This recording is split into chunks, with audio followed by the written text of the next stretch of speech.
पृथ्वी की रक्षा और जन कल्याण के हित के लिए अनेकों बार भगवान विष्णु की भांति भगवान शिव ने भी अवतार लिया है। शिव द्वारा लिया गया ऐसा ही एक अवतार है बटुक अवतार। बटुक का अर्थ होता है छोटा बच्चा। पौराणिक कथा के अनुसार एक बार मां पार्वती की पुत्री अशोक सुंदरी ने हुंड नामक दैत्य को अपनी बाल्यावस्था में एक श्राप दिया था कि उसकी मृत्यु अशोक होने वाले पति नहुष के हाथों ही होगी। इसलिए बाल्यावस्था में ही हुंड ने नहुष का वध करने की योजना बनाई। सुंदरी के श्राप को सिद्ध होने से पहले ही नष्ट कर दूंगा। मैं बाल्यावस्था में ही नहुष का वध कर दूंगा। मुझे ये बात माताश्री को बतानी होगी। माताश्री, आप कहाँ हो? व्याकुल हो रहा है। क्या हुआ अशोक सुंदरी? आप इतनी घबराई हुई क्यों हो पुत्री? माताश्री, हुंड राक्षस नहुष को मारने, वो नहुष का वध करने वाला है। उसको रोक लीजिए माताश्री, नहीं तो अनर्थ हो जाएगा। हुंड राक्षस की इतनी हिम्मत कि वो नहुष की हत्या। आज हुंड दैत्य को मेरे हाथों से कोई नहीं बचा सकता। देवता, ऋषि, मुनि सब हुंड के प्रकोप से तंग आ चुके हैं। अब मुझे उसका संहार करना ही हो। देखते ही देखते मां पार्वती मां काली के रूप में आ जाती हैं। उनका क्रोध बढ़ रहा था। वो हाथों में खड्ग लिए हुंड के वध के लिए निकल पड़ती हैं। यदि वो हुंड का वध कर देती तो वो प्रकृति के खिलाफ हो जाता, क्योंकि हुंड दैत्य का वध नहुष के हाथों ही लिखा था। इसलिए मां काली था, पर उनके क्रोध को कौन रोकेगा, यही समस्या थी। नारायण नारायण प्रभु, मां काली तो क्रोध में आकर हो चुकी हैं। अब इनके क्रोध को कौन शांत करेगा? कौन इन्हें रोकेगा? आप सही कह रहे हैं देवर्षि नारद। मां काली को यदि रोका नहीं गया अर्थ हो जाएगा। अब तो सिर्फ महादेव ही उनके क्रोध को शांत कर सकते हैं, जिस प्रकार उन्होंने पहले भी कई बार मां काली के मार्ग में उनके क्रोध को शांत किया है। आप तो जानते ही हैं देवर्षि नारद, जब देवी पार्वती अत्यंत क्रोधित होती हैं तो वो महाकाली का रूप है और फिर उनके क्रोध को शांत करना असंभव हो जाता है। इतनी देर में सभी देवी देवता भगवान विष्णु के पास प्रकट होते हैं। प्रभु, अत्यंत क्रोधित हो चुकी हैं। संसार भय से कांप रहा है। प्रभु कुछ कीजिए, प्रभु कुछ कीजिए। आप चिंतित मत होइए देवराजेंद्र, हम सब भगवान चलते हैं। महादेव, सभी देवी देवता आपके पास विनती हेतु आए हैं, इनकी सहायता कीजिए। मैं आपकी क्या सहायता कर सकती? आखिर क्या हुआ है? महादेव, हुंड दैत्य को पता चल चुका है कि भविष्य में उसका वध आपके होने वाले जामाता नहुष के हाथों ही होगा, इसलिए वो उसकी है। देवी पार्वती इसी कारण क्रोध में आ गई हैं और उन्होंने मां काली का रूप धारण कर लिया है। अब उनके क्रोध को केवल आप ही शांत कर सकते हैं देवाधिदेव। काली के क्रोध को मुझे उनके सामने जाना होगा। सभी देवी देवताओं को आश्वासन देकर भगवान भोलेनाथ देवी काली के समक्ष प्रकट होते हैं।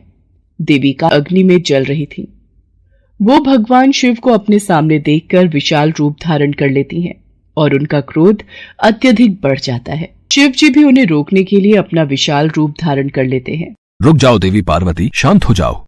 नहीं, अब मेरा क्रोध तभी शांत होगा जब मैं हुंडूंगी। देवी पार्वती, यदि आपने हुंड का वध कर दिया तो हमारी पुत्री अशोक सुंदरी द्वारा दिए गए उस श्राप का क्या होगा?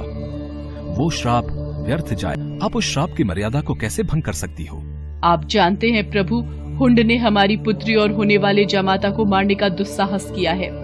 कि मैं शांत हो जाऊं? नहीं। देवी पार्वती, आसमान की ओर देखिए। सभी देवी देवता आपके इस रौद्र रूप को देखकर घबरा रहे हैं। शांत हो जाओ पार्वती, यही संसार के हित में है। नहीं, अब मुझे कोई शांत नहीं कर सकता। आप मेरे मार्ग से हट जाइए। मैं आज नहीं। देवी पार्वती, हमारी पुत्री अशोक सुंदरी और नहुष दोनों ही सकुशल हैं। उन्हें कुछ नहीं हुआ। नारायण नारायण, अब क्या? माता तो क्रोध की अग्नि में आगे बढ़ चुकी है। अब महादेव माता को कैसे शांत करेंगे? उन्होंने तो महादेव की बात को मानने से भी इनकार कर दिया है। नारद, भगवान शिव के होते हुए हमें चिंता करने की कोई आवश्यकता नहीं है। वो देवी काली के क्रोध को शांत अवश्य। आप निश्चिंत रहिए। माँ काली क्रोध में आगे बढ़ती जा रही थी। तभी उन्हें एक बालक के रोने की आवाज सुनाई दी। वास्तव में वो बालक महादेव का ही अवतार था, जो हूबहू दिखने में महादेव की तरह ही था। अपने बाल रूप में महादेव रोए जा रहे थे। उनका लगातार रोते बच्चे की आवाज को सुनकर माँ काली रुक जाती है। बच्चे का रोना माँ काली से देखा नहीं गया। वो उस बालक के पास। छोटे से बालक को रोता हुआ देख माँ काली से रहा नहीं जाता और वो उस बालक को गोद में उठा लेती है। ये बालक क्यों रो रहा है? ये भी नहीं हो रहा। लगता है मेरे इस रूप को देखकर ये डर रहा है। मुझे अपने वास्तविक रूप में आ जाना चाहिए। बालक की करुण आवाज को सुनकर माँ काली अब भूल जाती है और वो अपने वास्तविक रूप में आ जाती है और बच्चे को खिलाने लगती है। बालक भी चुप हो जाता है।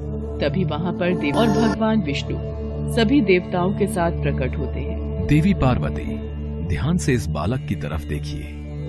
आपके क्रोध को शमन के लिए ही महादेव ने इस बालक का रूप धरा है। और ये जो रो रहे थे वो इनकी पीड़ा थी। ये जानते थे कि आप इस समय अभी हैं और आपने अपने क्रोध को और आपने अपने दुख को क्रोध में परिवर्तित कर लिया है और क्रोध विनाशकारी होता है। ये तो आपको परिचित है देवी पार्वती। इसलिए आपके क्रोध को शांत करने के लिए ही महादेव ने इस बालक का रूप धरा था। आज ये सिद्ध कि अत्यंत क्रोध को अत्यंत प्रेम भाव से ही शांत किया जा सकता है। महादेव, आज से आपके इस बाल रूप को बार के रूप में जाना जाएगा।